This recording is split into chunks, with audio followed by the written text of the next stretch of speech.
కోటీశ్వరుడు హర్షవర్ధన్ బంగ్లాలో దారుణ హత్య. భగవాన్ దాదా అనబడే గూండా దుర్మరణం. నేరస్తుడిగా ఎన్నోసార్లు జైలుకు వెళ్ళొచ్చిన భగవాన్ దాదా రాత్రి సుమారు 11 గంటల సమయంలో జమీందార్ హర్షవర్ధన్ గారి బంగ్లాలో దారుణంగా చంపబడ్డాడు. ఆ బంగ్లాలో హత్య జరగడం ఇది రెండవసారి అని పాఠకులకు గుర్తుండే ఉంటుంది. ప్రముఖ పారిశ్రామికవేత్త హర్షవర్ధన్ కొన్ని కారణాల వల్ల కొద్ది రోజుల కిందట భగవాన్ దాదా అనే గూండాను తన అంగరక్షకుడిగా నియమించుకున్నారు. ఆయన ప్రాణాలు కాపాడేందుకు వచ్చిన దాదా ఎదురు చూడని విధంగా హత్య గావించబడ్డాడు. హత్య జరగడంతో పాటు హర్షవర్ధన్ గారి బెడ్రూంలోని బీరువాలో నుండి సుమారు 20 లక్షల రూపాయలు విలువ చేసే సొమ్ము అపహరించబడినట్లు తెలిసింది. ఈ హత్యకు మూల కారణం దొంగతనమే అని పోలీసులు భావిస్తున్నారు. అదే రోజు రాత్రి నగరంలోని ఒక హోటల్లో ఫేమస్ క్యాబరే డాన్సర్ రోజీ కూడా హత్య చేయబడింది. భగవాన్ దాదా హత్యకు, రోజీ హత్యకు ఉపయోగించబడింది ఒకే ఆయుధం అని కనుగొనబడింది. బీరువా మీద వేలిముద్రల గుర్తులను, హత్యకు ఉపయోగించబడిన రివాల్వర్ మీద గుర్తులను సరిపోల్చి హంతకుడు, దొంగ ఒకరేనని పోలీసులు నిర్ధారించారు. హర్షవర్ధన్ గారి భార్య సుజలాదేవి, అన్న కుమారుడైన మణిధర్ వీటన్నింటికీ కారకుడని అనుమానిస్తూ అతని కోసం పోలీసులు తీవ్రంగా గాలిస్తున్నారు. ఆసక్తికరమైన ఈ కేసుకు సంబంధించిన మరికొన్ని వివరాలు రేపటి పేపర్లో చదవండి. న్యూస్ పేపర్లోని ఆ వార్తను చదవడం ముగించి విపరీతమైన భయంతో గజగజ వణికిపోవడం ప్రారంభించాడు మణిధర్. అప్పటికప్పుడే చెమటలతో తడిసిపోయింది అతని శరీరం. ఎన్నడూ లేనంత వేగంగా కొట్టుకోవడం ప్రారంభించింది గుండె. నోనో, నేను ఈ హత్యలు చేయలేదు. ఈ హత్యలకు నాకు ఎలాంటి సంబంధం లేదు. పిచ్చి పట్టిన వాళ్ళ పేపర్ను ముక్కలు ముక్కలుగా చించి అవతలకు విసిరేస్తూ తనలో తానే గొణుక్కున్నాడు మణిధర్. ఆందోళనగా పరుగులు తీయడం ప్రారంభించాయి అతడి మస్తిష్కాన్ని ఆక్రమించుకున్న ఆలోచనలు. తను దోచుకుంది ₹1,00,000 మాత్రమే. ఆ అవకాశాన్ని ఉపయోగించుకుని 20 లక్షల సొమ్ము అపహరించారు. అడ్డొచ్చిన దాదాను నీటిగా హతమార్చారు. రోజీని కూడా తెలివిగా హత్య చేసి ఆ నేరాన్ని తన మీదకి నెట్టారు. ఎవరు? దీనికి అంతటికీ కారణం ఎవరు? ఆలోచిస్తున్న మణిధర్ కళ్ల ముందు లీలగా కదిలింది ఒక రూపం. సీరియస్ గా ముడిపడ్డాయి అతని కనుబొమ్మలు. నో డౌట్ వాడే దీనికి అంతటికీ కారణం. ఆ రాజేషే హంతకుడు. తన మీద నేరం మోపవలసిన అవసరం అతనికి తప్ప ఇంకెవరికీ లేదు. అరచేత్తో నుదురు రుద్దుకుంటూ తనలో తానే అనుకున్నాడు మణిధర్. హత్య జరిగిన నాటి రాత్రి సంఘటనలు ఉన్నట్టుండి అతని కళ్ల ముందు కదలడం ప్రారంభించాయి. ఆ రాత్రి భగవాన్ దాదా శవం తన గదిలో పడుండడం చూసి గాబరా పడిపోతూ వెంటనే భవంతిలోంచి బయటపడి స్కూటర్ మీద హోటల్ రెడ్ స్టార్ కి బయలుదేరాడు తను. మధ్యదారిలోనే స్కూటర్ ఆగిపోయింది. పెట్రోల్ అయిపోయిందని గ్రహించి విపరీతంగా ఆశ్చర్యపడ్డాడు. ఆ రోజు మధ్యాహ్నమే 5 లీటర్ల పెట్రోల్ పోయించాడు స్కూటర్లో. పట్టుమని 10 మైళ్ల దూరం కూడా తిరగకముందే పెట్రోల్ ఎలా అయిపోయింది? ట్యాంకర్ లీక్ అవడం లేదని చెక్ చేసి తెలుసుకున్నాడు. విషయాన్ని గుర్తు చేసుకుంటూనే అసలు విషయం అర్థమైంది మణిధర్కి. స్కూటర్లో పెట్రోల్ తీసేసి తనను హోటల్కి వెళ్లకుండా చేశాడు హంతకుడు. ఆ వ్యవధిలో రోజీని హత్య చేసి ఉంటాడు. అనాలోచితంగా దాదా చంపబడిన రూంలో కనిపించిన రివాల్వర్ను తను చేతుల్లోకి తీసుకుని పరిశీలించాడు.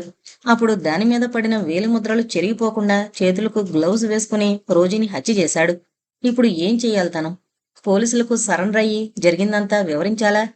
తన మాటలు నిజమని నమ్ముతారా పోలీసులు? తను నిర్దోషంటే అంగీకరిస్తారా? సూది మొనంత అనుమానం కలిగినా ఆలస్యం చేయకుండా అరెస్టు చేసే పోలీసులు ఇంత స్పష్టమైన ఆధారాలు కనిపిస్తుంటే తన మాటలు ఎలా నమ్ముతారు? తనను ఉరికెమ్మం ఎక్కించకుండా ఎందుకు ఆగుతారు? అలా అనుకునే కొద్దీ రాజేష్ మీద కసి పెరగడం ప్రారంభించింది మణిధర్కి. అవును, దీనికి అంతటికీ కారణం రాజేషే. అతనంత తేలిగ్గా వదలకూడదు. తను నిర్దోషినని నిరూపించుకునే అవకాశం ఎటూ లేదు. రాజేష్ను కూడా హతమార్చి 3 హత్యలు చేశాడనిపించుకుని ఏకంగా ఒకేసారి ఉరికమ్మం ఎక్కాలి. అంతవరకు పోలీసులకు పట్టుబడకూడదు. పిడికిళ్లు బిగించి ఆవేశంతో ఊగిపోతూ తనలో తానే అనుకున్నాడు మణిధర్. నగరం మారుమూలనుంది హోటల్ మూన్ లైట్.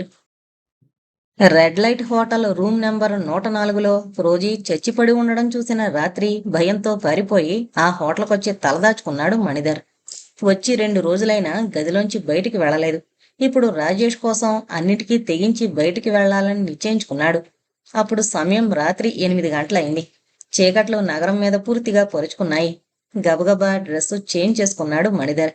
కొత్తగా కొన్న రివాల్వర్ను జేబులో పెట్టుకుని రూమ్ లాక్ చేసి బయటకు నడిచాడు. రిసెప్షన్ హాల్లోకి రాగానే చిరునవ్వుతో పలకరించాడు రిసెప్షనిస్టు. సినిమాకా అని అడిగాడు. కాదు, అలా బయటకు వెళ్ళొస్తాను, ముక్తసరిగా సమాధానం చెప్పి గబగబా అడుగులు వేస్తూ రోడ్డు మీదకి వెళ్లిపోయాడు మణిధర్. అతను కనుమరుగయ్యేదాకా ఆగి రిసీవర్ అందుకుని ఒక నెంబర్ డైల్ చేశాడు రిసెప్షనిస్టు. హలో సార్, నేనే రిసెప్షనిస్ట్ని మాట్లాడుతున్నాను. 2 రోజులుగా గదిలోంచి బయటికే రాలేదు అతను. నేను జాగ్రత్తగా గమనిస్తూనే ఉన్నాను. ఇప్పుడే 2 నిమిషాల కిందట బయటికి వెళ్ళాడు. ఏదో పనుందన్నాడు, వివరాలు చెప్పలేదు.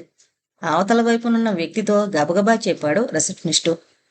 అవతల వైపు నుండి ఫోను డిస్కనెక్ట్ చేసిన శబ్దం విన్న తర్వాత రిసీవర్ను క్రెడిల్ చేశాడతను. సరిగ్గా అదే సమయంలో స్టేషన్లో కూర్చుని ముందున్న ఫైలును సీరియస్గా పరిశీలిస్తున్నాడు ఇన్స్పెక్టర్ ప్రసాద్. అతడి పరిశీలన పూర్తి కాకముందే ఉన్నట్టుండి మోతలు చేయడం ప్రారంభించింది టేబుల్ మీద టెలిఫోన్. విసుగ్గా రిసీవర్ అందుకుని హలో, ఇన్స్పెక్టర్ ప్రసాద్ స్పీకింగ్ అన్నాడు. హలో ప్రసాద్ గారు, నా పేరు భ్రమర. హర్షవర్ధన్ గారి సెక్రటరీగా పనిచేస్తున్నాను. మీతో ఒక ముఖ్యమైన విషయం చెప్పాలి. గాబరాగా వినిపించింది అవతల వైపు నుండి భ్రమర కంఠం. చెప్పండి, ముందున్న ఫైలును మూస్తూ ఆసక్తిగా అడిగాడు ప్రసాద్. సార్, ఎంతకాలం హర్షవర్ధన్ గారి ఇంట్లో జరుగుతున్న హత్యలకు దారుణాలకు కారణమైన వారిని గురించి నాకు తెలిసిపోయింది. అదిరిపడ్డాడు ఇన్స్పెక్టర్ ప్రసాద్. మై గాడ్, ఏంటి మీరంటోంది? ఆర్ యు ష్యూర్ అని అడిగాడు ఆశ్చర్యంగా. అవును సార్, ఆ దుర్మార్గులు ఎవరో నేను ఖచ్చితంగా చెప్పగలను అంది అవతల వైపు నుండి భ్రమర. ఎవరు? ఆత్రంగా అడిగాడు ప్రసాద్. ఆ వివరాలు నేనే స్వయంగా చెబుతాను.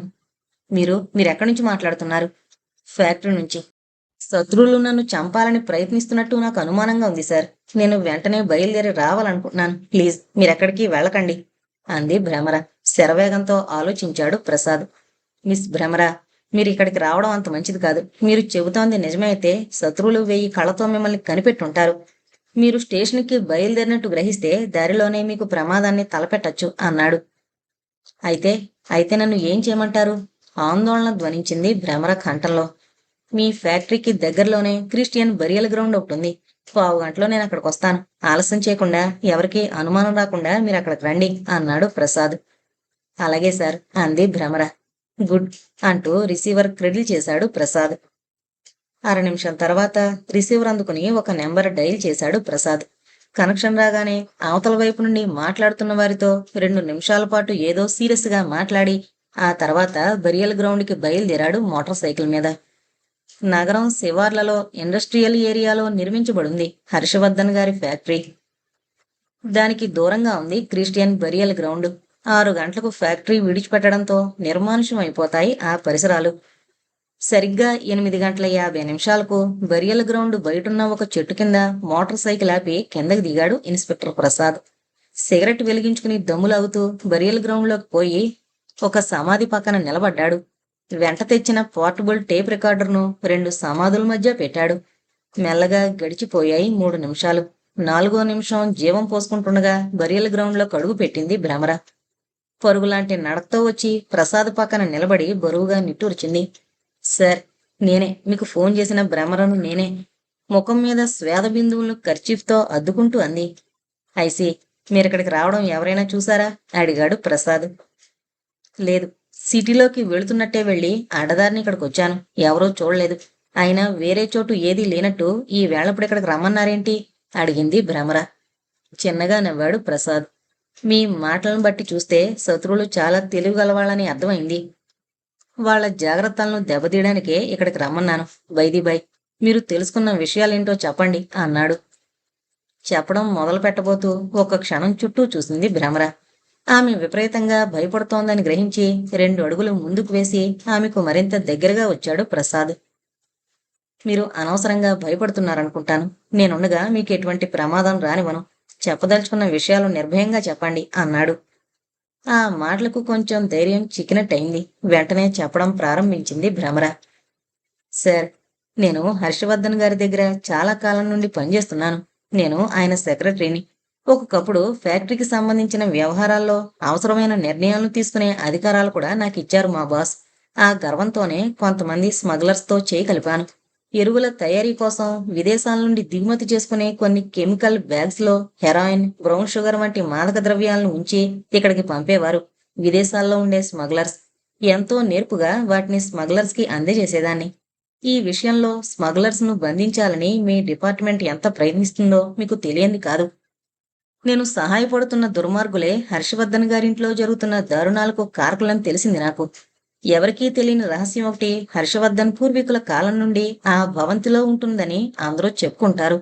కోట్ల విలువ చేసే ఆ రహస్యాన్ని తెలుసుకునేందుకు ఒక పథకం వేశారు ఆ దుర్మార్గులు.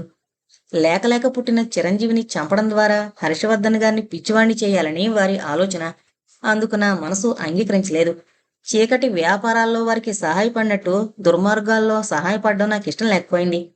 అందుకే వారితో తెగదెంపులు చేసుకుని బయటపడాలని నిశ్చయించుకున్నాను. అందుకు మరో కారణం కూడా ఉంది అంటూ చెప్పడం ఆపి తలదించుకుంది. ఏంటా కారణం అడిగాడు ప్రసాద్. నేను నేను డాక్టర్ కాపాడియాను ప్రేమించాను. ఆయనకు నేనంటే ఇష్టమే. చనిపోయిన డ్రైవర్ జగన్ మా ఇద్దరి మధ్య రాయబారాలు నడిపేవాడు. ఒకరి లేఖలు ఒకరికి అందించేవాడు. ఆ విషయాన్ని ఎలా తెలుసుకున్నారో ఆ దుర్మార్గులు నా ప్రేమకు తీవ్రంగా అభ్యంతరం చెప్పారు. నా ఇష్ట ప్రకారం చేయడానికి వీల్లేదని హెచ్చరించారు. వారితో తెగదింపులు చేసుకోవాలని ఆ రోజే నిశ్చయించుకున్నాను. ఆ విషయంలో నాకు సహాయపడమని డ్రైవర్ జగన్ను కపాడియా కోరారు. అందుకు ప్రతిఫలంగా 10,000 ఇస్తానన్నారు. కానీ కపాడియా నాకు సహాయపడేలోగానే యాక్సిడెంట్లో మృత్యు అతన్ని కబళించింది. నేను వాళ్ళ గ్యాంగ్ నుండి విడిపోవడానికి ప్రయత్నిస్తే నన్ను చంపుతామని బెదిరించారు ఆ దుర్మార్గులు. ప్రస్తుతం హర్షవర్ధన్ గారి ఆశాదీపమైన చిరంజీవిని మాయం చేసి చంపడానికి ప్లాన్ వేశారు. ఆ ఘోరం జరగకుండా మీరే ఆపాలి. ఆ దుర్మార్గుల ఆట మీరే కట్టించాలి ఇన్స్పెక్టర్. వాళ్లతో చేతులు కలిపిన పాపానికి చట్టం నాకు ఏ శిక్ష విధించినా సంతోషంగా అనుభవిస్తాను. ఎట్టి పరిస్థితుల్లో వారి ఆటలు సాగడానికి వీల్లేదు అంది భ్రమర.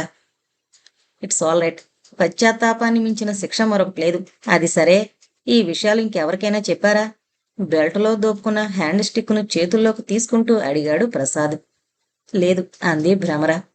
హర్షవర్ధన్ గారికి కూడా చెప్పలేదు కదూ? లేదు. ఒక సందర్భంలో చెప్పాలని అనుకున్నాను. తీరా విన్న తర్వాత నన్ను పురుక్కంటే హీనంగా చూసి అసహించుకుంటారని భయపడ్డాను. మీతో తప్ప ఈ విషయం ఇంకెవరికీ చెప్పలేదు. గుడ్. ఇక ముందు చెప్పాలనుకున్నా చెప్పలేవు. నీకు అవసరం లేకుండా రాకుండా చేస్తాను అన్నాడు ప్రసాద్. అర్థం కానట్టు అతని ముఖంలోకి చూసింది Bhramara. What you mean inspector? మీ మాటలకు అర్థమేమిటి అని అడిగింది. సమాధానం చెప్పలేదు ఇన్స్పెక్టర్ ప్రసాద్. ఉన్నట్టుండి క్రూరమైన చిరునవ్వు ప్రత్యక్షమైంది అతని పెదవుల మీద. వికృతంగా మారిపోయింది అతని వదనం. అలా నవ్వుతూనే హ్యాండ్ స్టిక్ను గట్టిగా తిప్పి యువతలకు లాగాడు. 15 అంగుళాల పొడవున స్టిక్కులో ఈముడున్న కత్తిని. అదిరిపడింది భ్రమర. తళతళా మెరుస్తున్న ఆ కత్తిని చూస్తూనే ఎండుకుపోయింది ఆమె గొంతు. మై గాడ్, అంటే నువ్వు నువ్వు బలవంతంగా గొంతు పెగిల్చుకుని అడిగింది. మరింత క్రూరంగా నవ్వాడు ప్రసాద్. నేనే బేబీ. కావడానికి ఇన్స్పెక్టర్ని అయినా నిన్ను చంపవలసిన అవసరం నాకుంది అంటూ అడుగు ముందుకు వేశాడు. గజగజ వణికిపోవడం ప్రారంభించింది భ్రమర. వద్దు, నన్ను చంపొద్దు, ప్లీజ్ నన్ను చంపొద్దు అని దీనంగా అర్థించింది. కాని అతని చెవులకు ఎక్కలేదు ఆమె దీనాలాపనలు. దయా దాక్షిణ్యాలు ఏ కొసానా కనిపించలేదు అతని ముఖంలో. అర్థిస్తూనే ఉంది భ్రమర. చటుక్కున ముందుకు దూకి కత్తిని బలంగా ఆమె గుండెల్లోకి దించాడు. హృదయ విదారకంగా అరిచింది భ్రమర. చిక్కటి రక్తం చివున ఎగజిమ్ముకొచ్చింది గుండెల్లో నుండి. సమాధుల మధ్య పడి గిలగలా తన్నుకుంటూ ప్రాణాలు వదిలేసిందామె. కర్కశంగా నవ్వుకుంటూ ఆమె గుండెల్లో దిగబడిన కత్తిని బయటికి లాగాడు ఇన్స్పెక్టర్ ప్రసాద్. దాని కంటిన రక్తాన్ని ఆమె చీరకే తుడిచి టేప్ రికార్డర్ అందుకుని బరియల గ్రౌండ్లో నుండి బయటకు నడిచాడు. మోటార్ సైకిల్ను అధిరోహించి స్టార్ట్ చేస్తూనే అమిత వేగంతో ముందుకు పరుగులు తీయించాడు. ఎంత ప్రయత్నించినా నిద్ర పట్టడం లేదు హరితకు. కళ్ళు మూసుకున్నా రాజేషే కనిపిస్తున్నాడామెకు. ఎంత అదుపు చేసుకున్నా అతన్ని గురించి ఆలోచించకుండా ఉండలేకపోతోంది ఆమె అంతరంగం. నిజాయితీకి మారుపేరు రాజేష్. అన్యాయాన్ని ఎదిరించడంలో అతనికి అతనే సాటి. కాలేజీ చదివే రోజుల్లో ఎంతో నిరాడంబరంగా ఉండేవాడు. అతి తక్కువగా మాట్లాడేవాడు. ఆ అమ్మాయిలను ఏడిపించడం, లెక్చరర్స్ని ఆట పట్టించడం అతని స్వభావానికి పూర్తిగా విరుద్ధం. అటువంటి రాజేష్ను పోలీసులు వెంటాడమేమిటి? పట్టుబడకుండా తప్పించుకోవలసినంత నేరం అతను ఏం చేశాడు? అతను నేరస్తుడని ఊహించడానికి కూడా ఆమె మనసు అంగీకరించలేదు. బహుశా చేయని నేరానికి చిక్కుల్లో పడుంటాడు రాజేష్. తన నిర్దోషిత్వాన్ని నిరూపించుకోవడానికే పోలీసులకు అందకుండా తప్పించుకోవాలని ప్రయత్నిస్తుండాలతను. ఒకవేళ అతను పట్టుబడితే నిర్దోషిత్వాన్ని నిరూపించుకునే అవకాశాన్ని కోల్పోయి కోర్టు ద్వారా శిక్షింపబడి జైలు పాలైతే? ఆ ఆలోచనకే తల్లడిల్లిపోయింది హరిత. నో, అలా జరగడానికి వీల్లేదు. ఏదో విధంగా అతన్ని ఆదుకోవాలి. తనకు చేతనైన సహాయం చెయ్యాలి. కాని ఎలా? ఆలోచిస్తున్న హరితకు ఉన్నట్టుండి గుర్తుకొచ్చింది రాజేష్ ప్రింట్ వేయమనిచ్చిన ఫిలిం సంగతి. ప్రింటును చూసి నిరాశగా పెదవి విరిచాడతను. బహుశా అతనికి అపకారం చేసిన వాళ్ళ ఫోటో అందులో ఉండుంటుంది. అటువంటి ఆలోచన రాగానే గబగబా లేచి డార్క్ రూంలోకి పోయింది. ఆ ఫిల్మును ఇంకొక ప్రింట్ వేసి పరిశీలించడం ప్రారంభించింది. ఆ ప్రింటును చూడగానే రాజేష్ వదనం వెలవెలబోవడానికి కారణం ఏంటన్నది అప్పుడు అర్థమైంది ఆమెకు. నిలువెల్లా ముసుగు ధరించిన నీడలాంటి ఆకారం ఒకటుంది ఆ ఫోటోలో. ఎంత ప్రయత్నించినా ఆ ఆకారాన్ని పోల్చుకోవడం కష్టమని గ్రహించి బరువుగా నిట్టూర్చింది. అదే సమయంలో బయట్నుండి ఎవరో తలుపు తడుతోన్న శబ్దం వినిపించింది. తను తలుపు మూసి బోల్టు బిగించిన సంగతి అప్పుడు గుర్తుకొచ్చింది. రాజేష్ వచ్చి వెళ్ళిన తర్వాత, అతన్ని పోలీసులు వెంట తరమడం చూసిన తర్వాత విపరీతమైన ఆందోళనతో నిండిపోయింది ఆమె హృదయం. అదే సమయంలో ఫోటో తీయించుకోవడానికి టిప్టాప్గా తయారై వచ్చింది ఒక ముస్లిం జంట. ఆ రోజు బిజినెస్ చేసే మూడ్ లేదు హరితకి. కెమెరా చెడిపోయిందని అబద్ధం చెప్పి వాళ్లను పంపేసి తలుపులు మూసి రాజేష్ను గురించి ఆలోచిస్తూ కూర్చుంది. తలుపు మీద అదే పనిగా శబ్దమవుతూ ఉండడంతో విసుగ్గా లేచి వెళ్లి తలుపులు తెరిచింది హరిత. ఎదురుగా కనిపించిన వ్యక్తిని చూసి అదిరిపడి శిలా విగ్రహంలా బిగుసుకుపోయింది.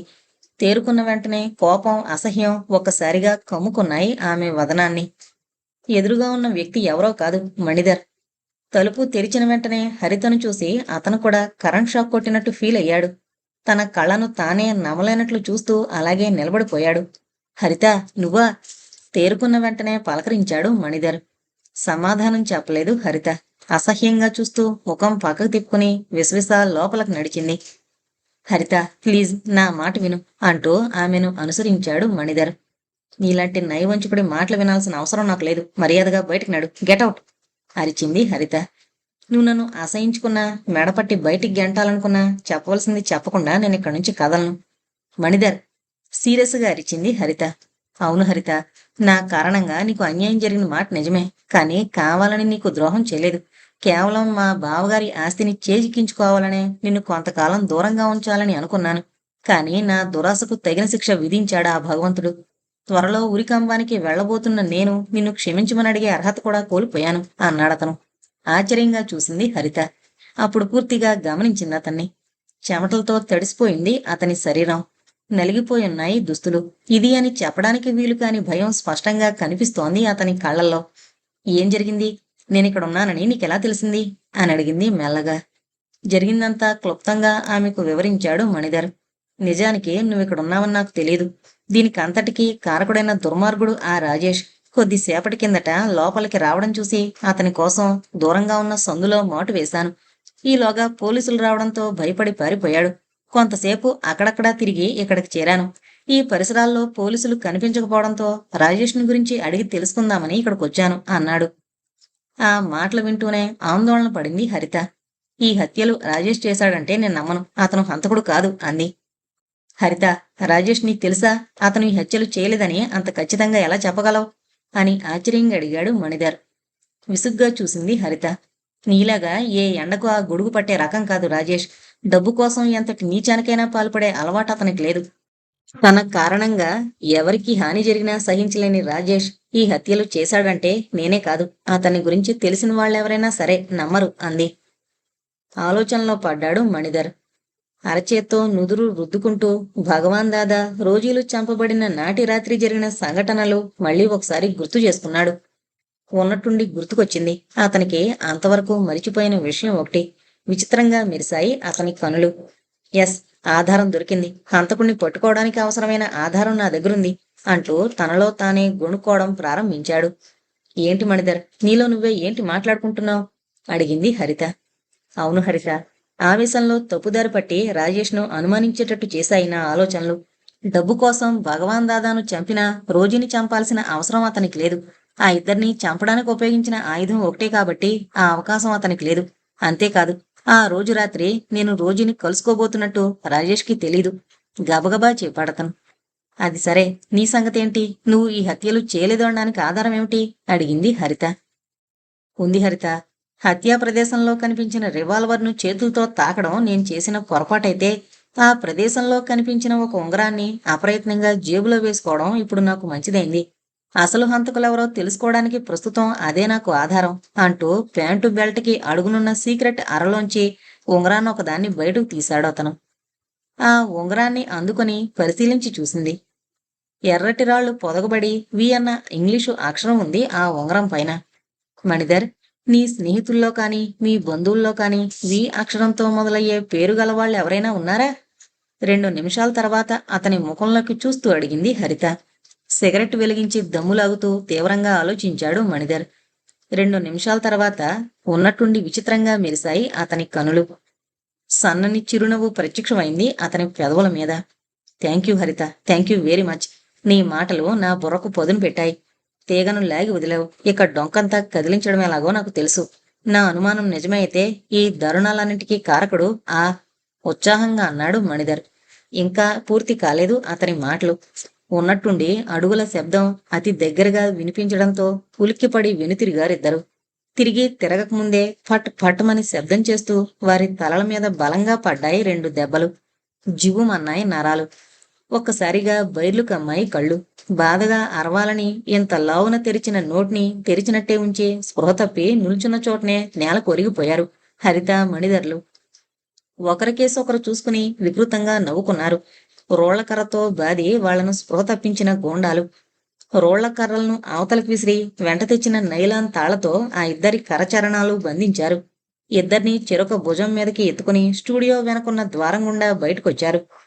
అక్కడికి 100 గజాల దూరంలో చీకటిగా ఉన్న ప్రదేశంలో ఆగుంది ఒక వ్యాను.